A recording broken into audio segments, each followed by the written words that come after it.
Raptor, of course, gets a view of his team. I get a view of my team, and that allows us to kind of see everything that's going on.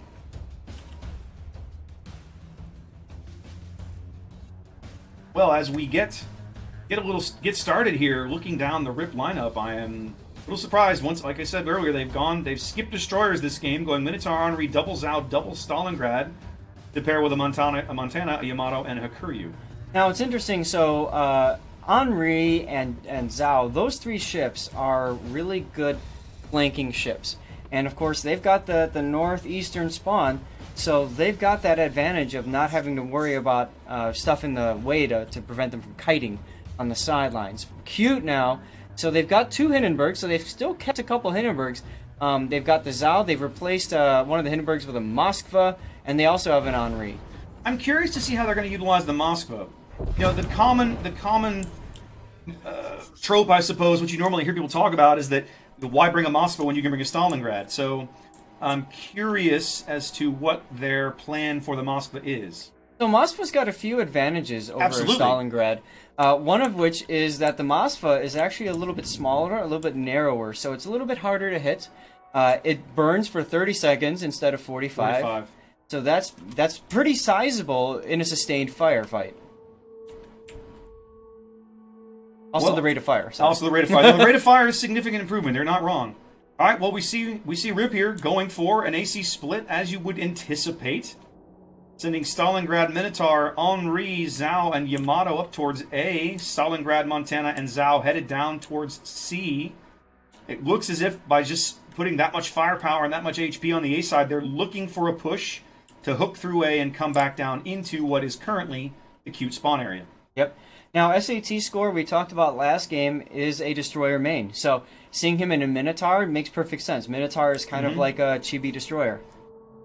What does that even mean? Speak English. It's like a miniature destroyer. Okay. Minotaur's not miniature. Well, big. Minotaur's a fat destroyer. Minotaur's a big fat destroyer. Quasi-destroyer. All right, fair enough. All right. Quasi-destroyer. Both teams trading long-range fire here on the backs of their early carrier spotting. No real hits yet to speak of. Yeah, interesting to see the way in which both carriers just completely suicided one squadron of planes each. They want that initial spot and intelligence of what the heck is going on. It's going to be really interesting to see how the game changes, the competitive game changes, once the carrier rework occurs. If it remains on the current track, it's on. Right. Absolutely. It'll change everything. Now, SAT score is doing what we've seen ZR do many times on this map, trying to shove this Minotaur right into B early on. You can see that.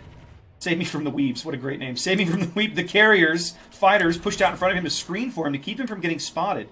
Right. The shots, Cute has taken some pot shots at him. They know he's there, but without a carrier spotting him, they can't get accuracy. Right, and they lost track of him just as you started talking about him pushing in. Up, they see him again now. They can see him now, yep. And now he's gone again. So they're gonna play this game of trying to keep him spotted as much as possible, but their window of keeping him out is quickly closing. I think the window is already closed. As their gearing moves into C, probably somewhere on the bottom end, trying to cap. SAT score driving for hard island cover in the middle of B. He will be in the cap momentarily. There he goes. Cute gearing spotted briefly at the bottom end of C. A couple of shells coming in. Everything falling short. Yep. SAT score once again caught in B cap, spotted, but nobody's got a shot. Ooh, wait. Well, there were some shots coming in, but they hit the island. A few more coming in. Those all fall short. Henri and Hindenburg shells here trying to root out SAT. Oh, there's some hits. They do hit him. They reset his points, but now that he's up against that island, they're going to have a devil of a time getting him out of there. Yep. Now, his anti-air, even though he does not have defensive fire, he's got very strong long-range anti-air. So that's going to be a no-fly zone all the way around B cap. And unfortunately, Cute doesn't really have any way to respond to that. No. Well, again, going with the destroyerless composition here, using the Minotaur almost as a destroyer, not that uncommon. I mean, we've seen ZR pull this before. They did it in last year's the last King of the Sea that they won. Yes. Now, interestingly enough, I'm looking at Seaside here. The Gearing nuke sub San Francisco used a smoke, and I'm not sure why. Maybe it was just a quick defensive to ensure he gets the cap. But that would have been really helpful to be able to smoke Branner up into C cap, Get a little Death Snail action going. Allow him to get some free shots on Dastard or the Stalingrad preteen over there. That seems like a little bit of a missed opportunity. We'll have to see how it plays out. Well, despite the amount of firepower they've sent up to A, they're playing. Rip is playing. They're playing the A cap very cagey, right in the plums, reversing into the top end of A cap with fighter cover working on the bottom edge to keep him unspotted. There he goes, just getting enough of his ship in to start the cap process there. Pretty interesting hearing about a Zhao that's going to reverse into a cap. Zhao is capping, and that's what they can do. I mean, all of the cute ships over on the 2-3 line are turned around, headed away from the A cap. So they're wholly dependent on the fighters to spot for them. And as long as the Rip carrier does a good enough job keeping the planes away, then he's going to be able to cap. In fact, it looks like he's going to do it. He's probably only got about 15 seconds left. And I don't see any planes close enough. They're going to get eyes on him. So Zhao capping.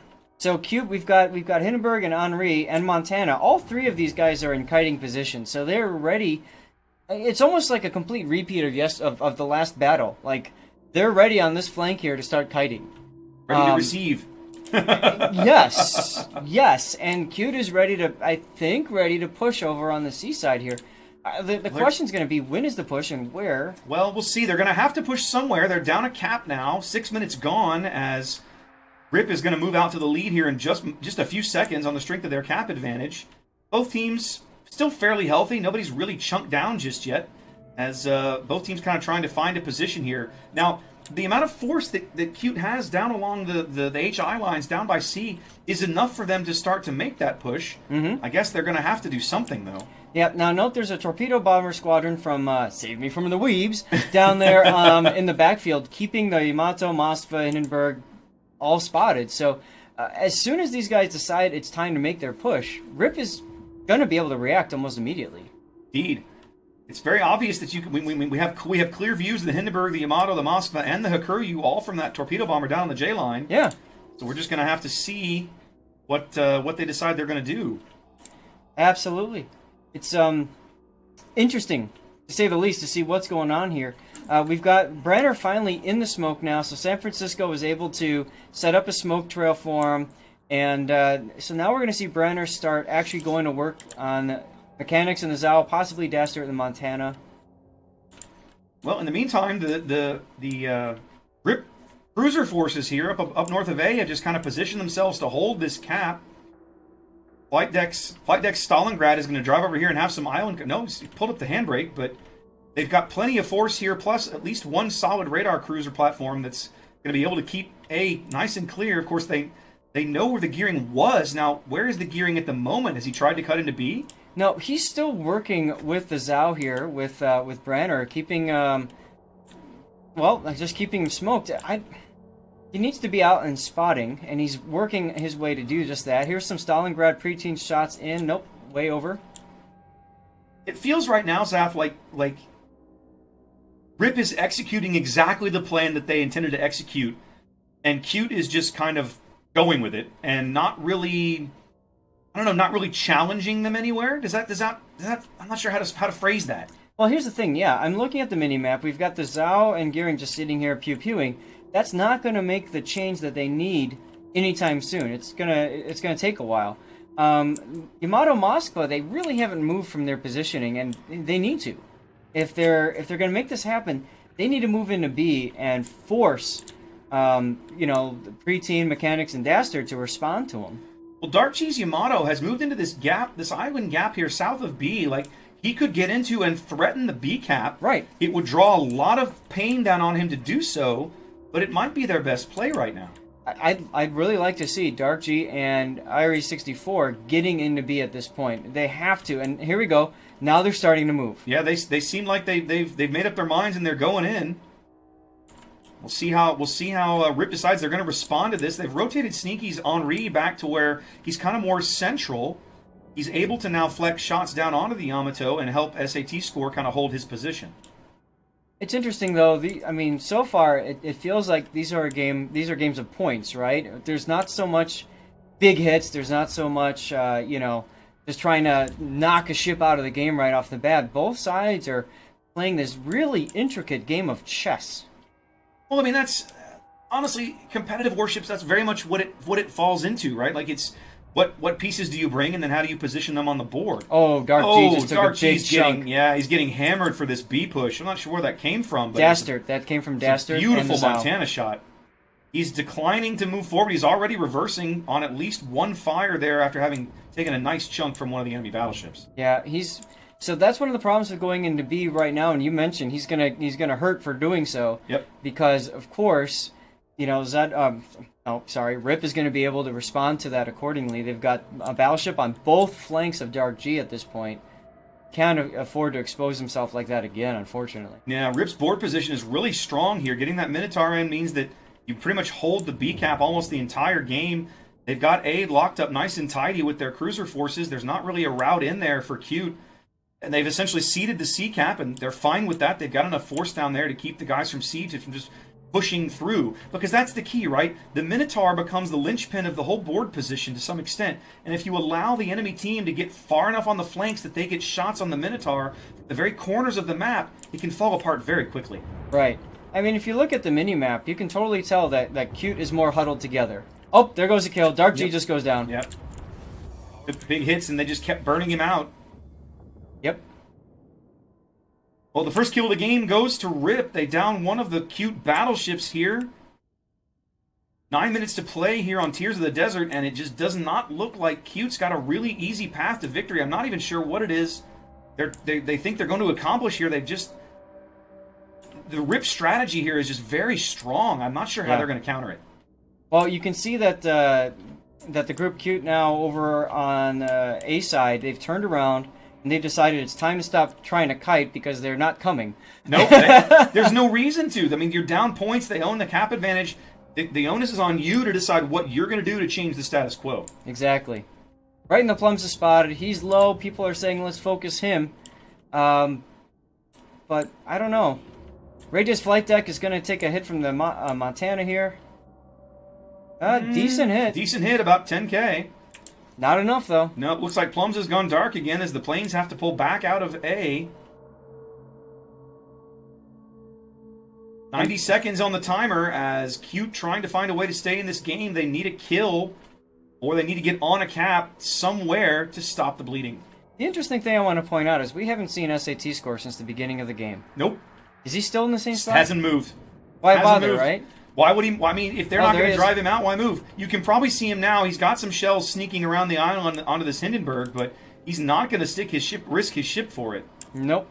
Now, the Moskva, Ayers Moskva, seems like he's ready to push into B, or no? I thought he was. He's just camped there. He was, but the problem is you've got Sneaky Snake over there in the Henri ready to go with AP. He's already starting to pelt him with AP and reload booster. 60 seconds on the timer. I really think that the only way the timer gets extended is if Cute bags a kill, but I'm just not sure who it's going to be. No, and this is hindsight, of course, but 3-4 minutes ago, really, they should have called an all push at that point.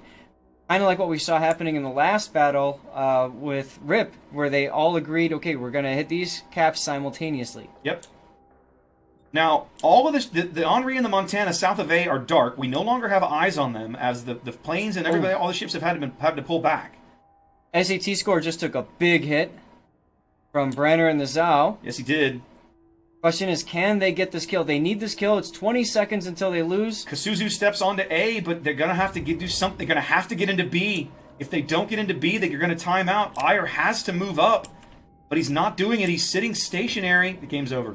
Yep. They got Brenner Zhao. Brenner took a torp, most likely from Sneaky Snake and his Henri with those 9-kilometer torps, and that was finished up with the Montana.